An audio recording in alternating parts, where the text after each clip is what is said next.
Estamos con el licenciado Gustavo Tarragona a propósito de la frase disparadora, ¿no?, que marca un poco la situación de tensión que viven el presidente y la vicepresidenta. Dijo Cristina Fernández de Kirchner ayer durante la Eurolat: que te pongan una banda no significa que tengas el poder. Qué frase, ¿no, Gustavo? ¿Cómo te va? Hola, Víctor, buen día. Gracias por la invitación. Acércate un poquito más al micrófono si te escuchamos mejor. Felicitaciones por la nueva casa. Bueno. También la verdad que gracias. Es un gusto que la ciudad tenga también un emprendimiento de estas características. Sobre todo saliendo no solamente de manera radial, sino también televisiva, ¿no? Así es. Pero bueno, es todo un desafío para nosotros también. Sí, ya lo Quédate creo. tranquilo. No, ya lo creo, y por eso mis felicitaciones a todos ustedes por esto, digamos. Pero sí, Víctor, yendo un poquito a tu introducción, claro, yo creo que es una situación compleja, ¿no? En términos políticos, por muchos motivos. Primero porque ustedes han hecho siempre hincapié, digamos, ¿no?, no solamente la situación político-económica de la Argentina, sino también en este creciente deterioro de las condiciones sociales, ¿no?, de las condiciones de vida de un montón de compatriotas, de un montón de argentinos, de argentinas, que en este contexto creo que ven, bueno, entre, digamos, sorprendidos y en muchos casos, digamos, indiferentes también, estas luchas que no son las propias, ¿no? Claro. Estas luchas que no terminan en definitiva. Pero que también les toca la cotidianidad. Pero por supuesto, ¿no? Por supuesto. Pero digo, creo que esta frase puede tener muchísimas lecturas, ¿no? Una lectura es evidente hacia el interior del oficialismo, ¿no? Me parece que en una jerga quizás un poquito vulgar de mi parte, es una nueva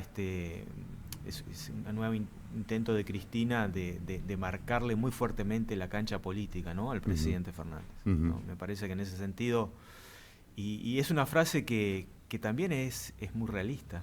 Ahora, ¿no? Discúlpame, pero el presidente no hizo también lo mismo o lo propio cuando él acuerda con el Fondo Monetario Internacional, teniendo en cuenta que prácticamente el ala dura del kirchnerismo estaba en contra.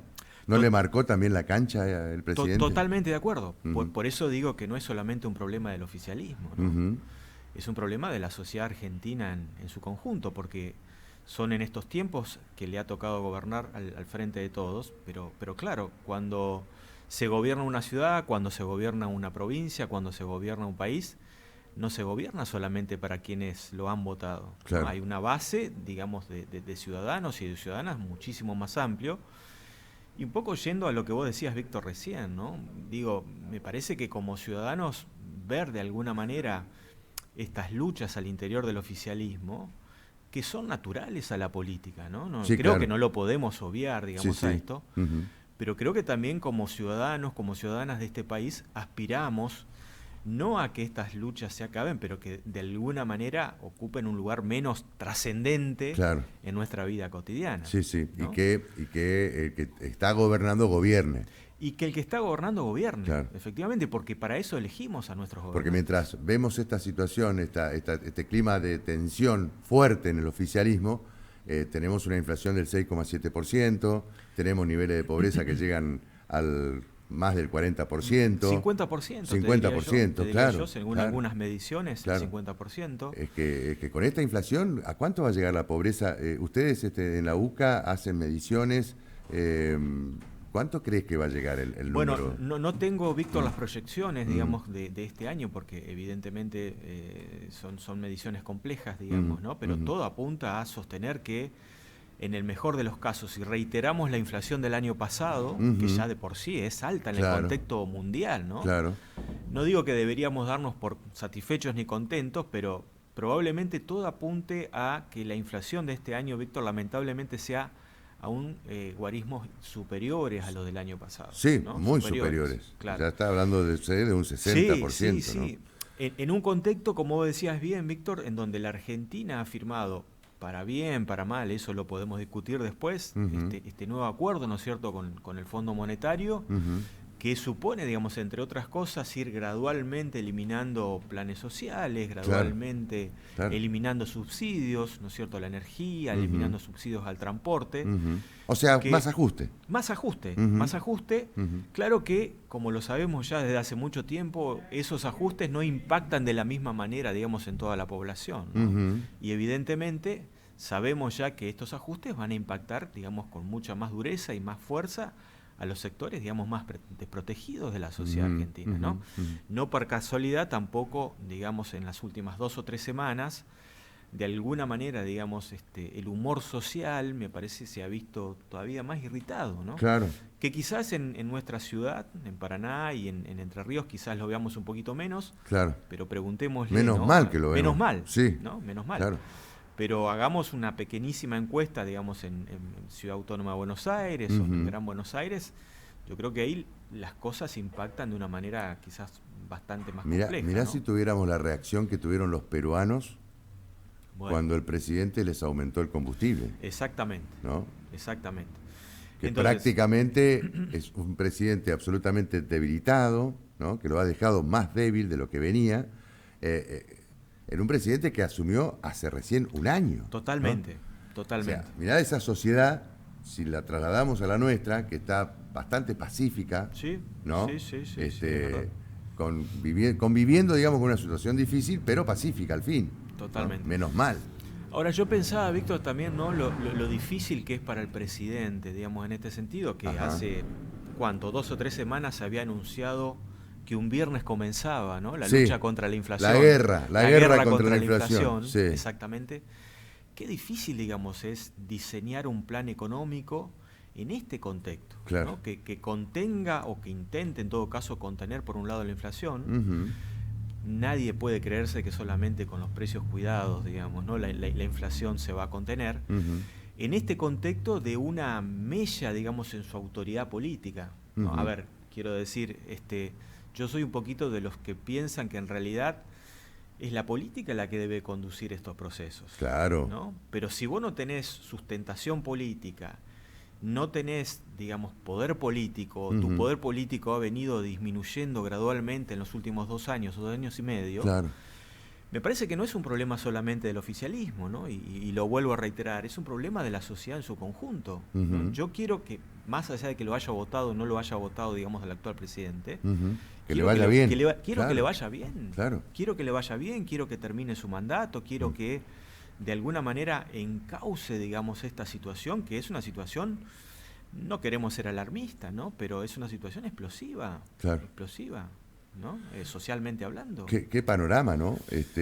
Teniendo en cuenta que la inflación va a seguir siendo alta, ya hablan de una proyección del 5% para el próximo mes, si bien puede bajar respecto de este mes, pero sigue siendo alta. Sigue siendo alta. Un panorama político que está cada vez más tenso.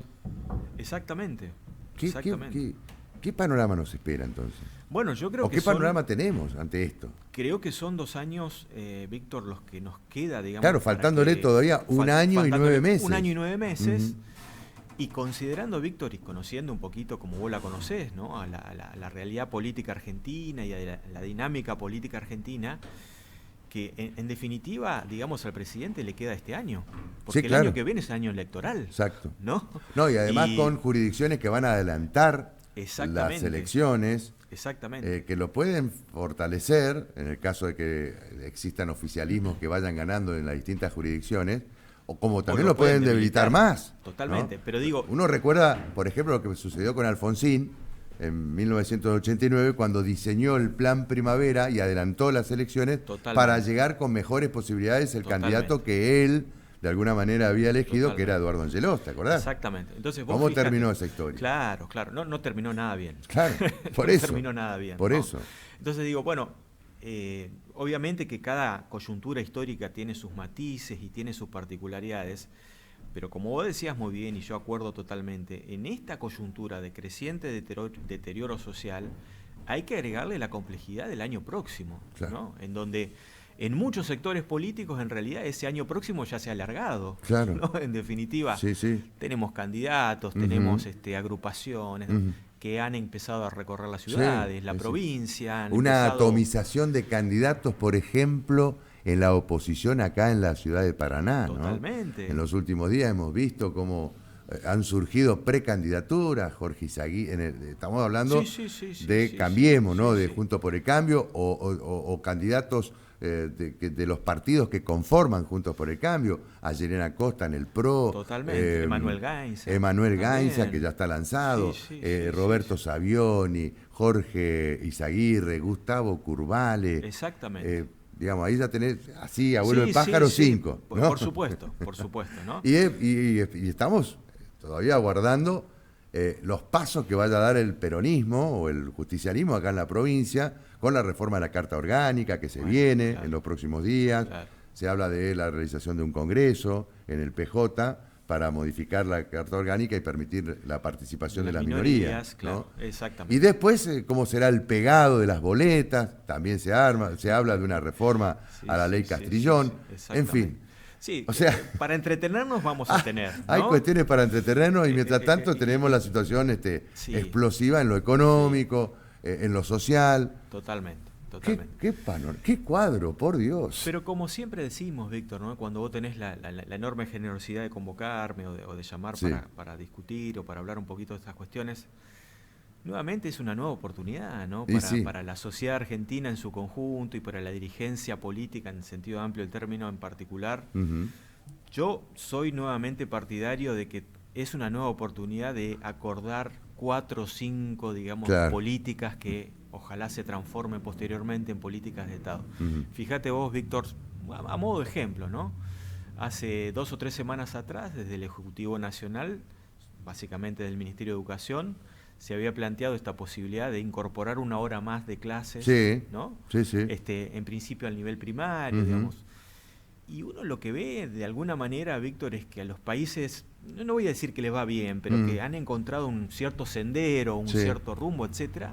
La educación es un aspecto fundamentalísimo, básico, totalmente, ¿no? Totalmente. Algún estudio de algún instituto, de alguna universidad también argentina, por ejemplo, dice que Israel es el país que más cantidad de días de clases tienen sus alumnos, alrededor de 220 días de clases al año, ¿no? Con un promedio de alrededor de 5 horas de clases diarios, digamos, ¿no? Claro. Argentina en ese estudio sale en el puesto 40 y pico, ¿no? Claro. No es ni siquiera dentro de los primeros en los países latinoamericanos, ¿no? Donde está, por ejemplo, Costa Rica, un poquito más arriba está Uruguay, digamos, también, ¿no? O sea, Argentina está debajo de Uruguay. Exactamente. Cuando hemos tenido calidad educativa, por supuesto, con estudiantes extranjeros que venían a la Argentina. No sé si ahora está pasando lo mismo, ¿no? Pero, Víctor... si pasa ahora debe ser porque le favorece el cambio, pero claro. Pero un no dato por la calidad educativa. De los muchos, por ejemplo, en la década del 50 y del 60, del siglo pasado, ¿no? El siglo XX, estudiantes universitarios de Brasil venían acá. Claro. ¿No? Sí. Hoy Brasil nos ha sacado una ventaja cuanti y cualitativa que yo no digo que sea imposible de revertir, ¿no? Pero que se va a ir, si no hacemos algo diferente aquí en la Argentina, que se va a ir ampliando, claro. ¿Sí?